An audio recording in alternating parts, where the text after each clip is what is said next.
ধন্যবাদ জানাই। স্যার, এই বিলটা পড়তে পড়তে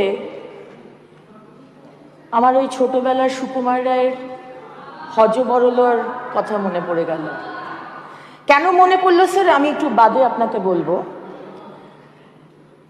কিন্তু আজকে সরকার যে বিলটা এনেছে তার সম্পূর্ণ সমর্থন করে একজন মহিলা হিসেবে, একজন মা হিসেবে, একজন স্ত্রী হিসেবে, একজন বিধায়িকা হিসেবে এবং এই রাজ্যের নাগরিক হিসেবে আমি কয়েকটা কথা বলবো। আজকে যে বিলটা আনা হলো স্যার, কোথাও আমার মনে হলো যে সরকার পক্ষ বোধহয় প্রচন্ড অভয়াকে ভয় পেয়েছে।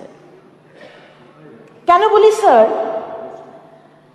কারণ অভয়া না শুধু একটি মেয়ে যে গণধর্ষিতা হয়ে